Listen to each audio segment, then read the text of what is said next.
PWD department जो है हमेशा से जब हम विपक्ष में रहे कई आरोप और प्रति आरोप की वजह से डिपार्टमेंट का नाम जो है वो कहीं ना कहीं खराब होता दिखता आता था। इसलिए हमने पारदर्शिता लाने के लिए जो हमारा नाबार्ड में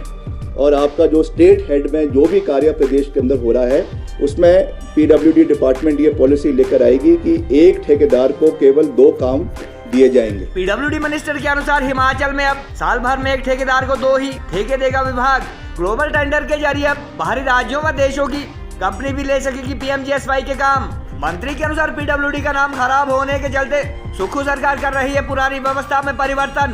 52,400 करोड़ के बजट में से 1,350 करोड़ पीडब्ल्यूडी को दिए जाने के लिए सीएम का आभार जताया। विक्रमादित्य सिंह के अनुसार अगले 1 साल में प्रदेश में बनेगी 1060 किलोमीटर नई सड़कें। लोक निर्माण तथा यूथ एंड स्पोर्ट्स सर्विसेज के मिनिस्टर विक्रमादित्य सिंह ने कहा कि उनकी सरकार व विभाग जल्द नाबार्ड व स्टेट हेड से बनने वाली सड़कों में एक ठेकेदार अथवा कंपनी को साल में केवल 2 काम देगी। उन्होंने कहा कि ठेकेदारों द्वारा काम पेंडिंग रखे जाने के लिए जल्द यह पॉलिसी लाई जाएगी और अगले 1 साल में सूबे में 1060 किलोमीटर नई सड़कें बनाई जाएगी।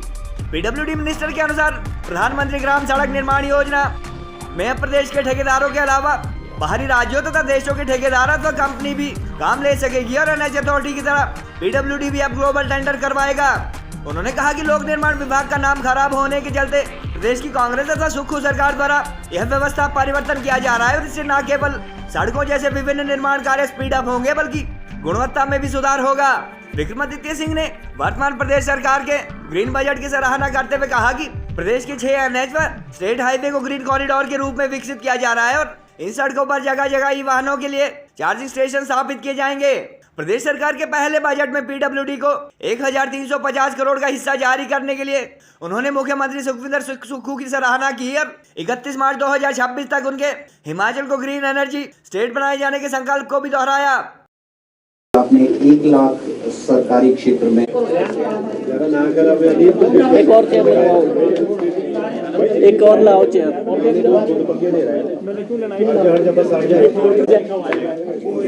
बात सुनो, मैं लीव लेता हूँ एंड ही इज हियर। जो हमारे 53,413 करोड़ रुपए का बजट पेश किया गया, इसमें हिमाचल प्रदेश को 31 मार्च 2026 तक ग्रीन एनर्जी स्टेट बनाने का जो एक सफ़र शुरू किया है वो बहुत ही निर्णायक तरीके से और धमाकेदार तरीके से उसको शुरू किया गया है, जिसमें खास करके प्रदेश में सोलर एनर्जी प्रोजेक्ट्स को 500 मेगावाट, जिसमें एक ओर हम पर्यावरण को संरक्षण देंगे और दूसरी ओर इसमें स्वरोजगार के साधन प्रदेश के अंदर पैदा होंगे। और model state for electric vehicles, आप देख रहे हैं जब से माननीय मुख्यमंत्री महोदय ने कार्यभार संभाला,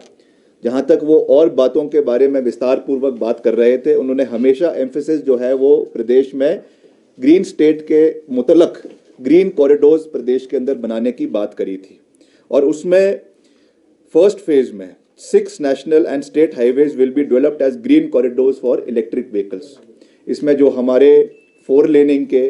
प्रोजेक्ट्स प्रदेश के अंदर एनएचएआई द्वारा हो रहे हैं और उसके अलावा जो हमारे नेशनल हाईवेज जो हमारे डिपार्टमेंट द्वारा करवाए जा रहे हैं, उसमें से कुछ सड़कों को चिन्हित किया गया है। जैसे मैंने कहा कि फर्स्ट फेज में 6 नेशनल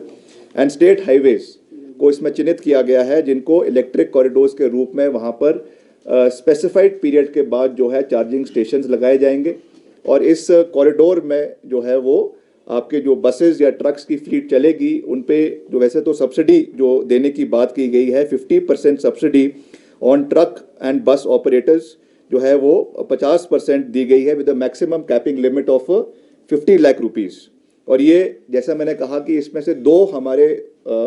हमारे इसमें जो है आपके टारगेट सिद्ध हो रहे हैं। एक और जो हम स्वरोजगार के साधन दे रहे हैं हमारे युवाओं को, शिक्षा की प्रणाली को मजबूत करने के लिए जो माननीय मुख्यमंत्री महोदय का सबसे बड़ा एजेंडा था कि उन्होंने हर विधानसभा क्षेत्र में Rajiv Gandhi day boarding schools खोलने की जो घोषणा करी है। और ये कोई आम स्कूल नहीं होगा, it will be a state of the art school which will be spread over 50 bighas of land. 50 बीघा के ऊपर ये जमीन चिन्हित करके वहाँ पे ये बनाया जाएगा और उसमें ऑडिटोरियम होगा, स्विमिंग पूल होगा और हर वो फैसिलिटी जो एक प्राइवेट डे बोर्डिंग स्कूल में होती है, आप दिल्ली के किसी भी स्कूल में चले जाए, उस लेवल की क्वालिटी एजुकेशन वहाँ पे जो है वो इम्पार्ट करवाई जाएगी। उसके लिए भी हमारी स्कूल वचनबद्ध है। हमारा अपनी विभाग की बात करूँ, PWD और हमारा जो youth services and sports department है, तो मुख्य रूप से मैं धन्यवाद करना चाहूँगा मुख्यमंत्री जी का कि उन्होंने 1350 करोड़ रुपए का जो है वार्षिक बजट में से 1350 करोड़ रुपए जो है वो हमारे डिपार्टमेंट को 2023-24 के लिए दिए हैं, जिसमें जो है स्टेट प्लान में 1350 करोड़ आपके road and bridges under state plan and और 335 करोड़ जो है सेंट्रल स्कीम्स का जो हमारा PMJSY है, प्रधानमंत्री ग्राम सड़क योजना, और CRF के माध्यम से है। और अगले साल की जो हमारी प्राथमिकताएं हैं उसमें मुख्य रूप से कंस्ट्रक्शन ऑफ 1060 किलोमीटर्स नई सड़कें प्रदेश में हमारे डिपार्टमेंट द्वारा अगले एक साल के अंदर बनाई जाएगी, और मेटलिंग टारिंग रखरखाव के लिए 1505 किलोमीटर सड़कों का प्रदेश के अंदर कार्य अगले एक साल के अंदर करवाया जाएगा, जिसमें क्रॉस ड्रेनेज और ड्रेनेज को मिलाकर 990 किलोमीटर रोड्स और कंस्ट्रक्शन ऑफ न्यू 70 ब्रिजेस और कनेक्टिविटी ऑफ 70 नई गाँव को जो है इस ग्रामीण क्षेत्रों को इससे जोड़ा जाएगा। और जब से मैंने विभाग को संभाला है तो मैंने एक बात पे बहुत ध्यान दिया है, क्योंकि PWD डिपार्टमेंट जो है हमेशा से, जब हम विपक्ष में रहे, कई आरोप